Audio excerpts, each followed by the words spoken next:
балалар, ендігі кезекте қазақтың ұлы ғалымы Шоқан Уәлихановпен таныса отырып, оның шығармашылығы мен саяхаттары, зерттеулерін алға тартамыз. Шоқан Мұхаммед Ханафия Уәлиханов 1835 жылы дүниеге келіп, 1865 жылы қайтыс болған. Құсмұрын бекінісінде Шыңғыс Сұлтанның отбасында дүниеге келген.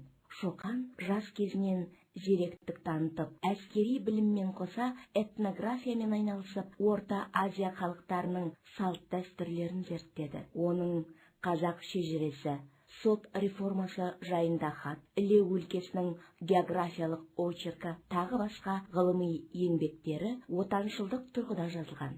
Ол өз шығармаларында қазақ халқына білім, ғылым үйретіп, өз алдына ел болса, ұлы халық болары хақ деп, халқымыздың отан сүйгіштік қасиетін жоғары бағалайды.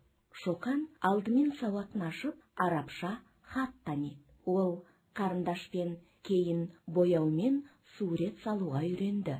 1847 жылы 12 жасар Шоқанды әкесі сол замандағы Сібірдегі ең үздік оқу орны есептелетін Омбы кадет корпусына оқуға берді. Оқу 8 жылдық болатын.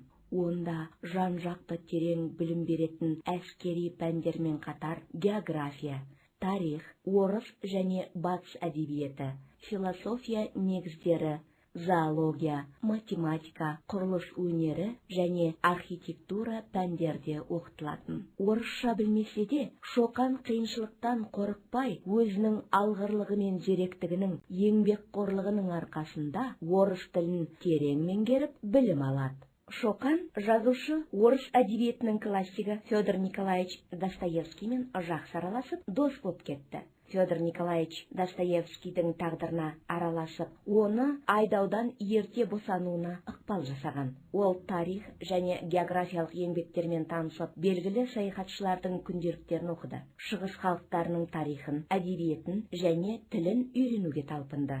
Шоқан 20 жасында экспедиция құрамында Омбыдан Семей, Қапал арқылы Іле Алатауына, Жоңғар қақпасына, Тарбағатайға дейін саяхат жасайды. Шоқан Уәлиханов қазақ, қырғыз халықтарының тарихы мен тұрмысы, діні мен салт дәстүрі туралы материалдар жинап, мақалалар жазды. Шоқан 1856 жылы Омбыда жүргенде атақты саяхатшы географ Семенов Тянь-Шанскиймен танысып, достасады. Жетісу, Тянь-Шан өлкелеріне саяхаттың біразында атақты саяхатшымен бірге жүріп, ғылыми жұмыстар жүргізеді. Шоқан Уәлиханов Құлжаға барады. Қытай мен Ресей арасындағы сауда және шекарадағы даулы мәселелерді шешу ісіне қатысады. Құлжада 3 ай болып, батыс Қытайда болған Қашқар көтерілісін бақылайды. Жоңғар тарихымен танысады. 22 жастағы Шоқан қазақша киініп, өзін саудагер Әзімбай деп атап, 5 айдай Қашғар мен 6 шаһар елінде тұрады. Онда ол серіктермен бірге талай қиыншылықтарды басынан кешіреді. Ол ештеңеден мойымай, осы елдің тарихын, этнографиясын зерттеп, құнды тарихи мәліметтер жинақтайды. Қызығы мен қауіп-қатері мол экспедициядан Шоқан 1859 жылы наурыз айында елге оралады. Қашғардағы саяхат барысындағы көрген қиыншылықтардан денсаулығы нашарлайды.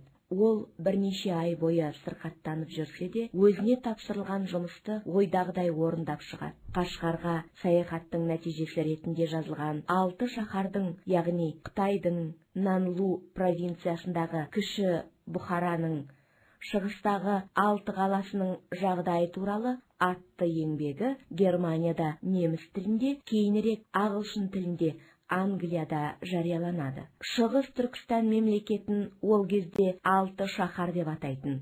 Шоқан осы және басқа еңбектері арқылы Шығыс Түркістан халқының тарихын, әлеуметтік саяси жағдайы мен мәдениетін батыс Еуропа елдеріне танытқан тұңғыш ғалым болды.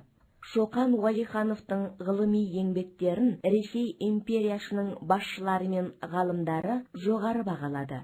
Шоқан Уәлихановты Ресей патшасы 2 Александрдың ұсынысы бойынша Санкт-Петербургте жұмыс істеп жүргенде Орта Азия мен Шығыс Түркістанның жаңа картасын жасайды. Санкт-Петербургтың ылғалды климаты Шоқан Уәлихановтың денсаулығына кері әсер еткендіктен 1861 жылы көктемде елге оралады. 1865 жылы сәуір айында Шоқан Алтынемел жотасының етегінде Көшен-Тоған деген жерде, қазіргі Алматы облысы, Кербұлақ ауданындағы Шоқан ауылындағы ауылда қайтыс болады.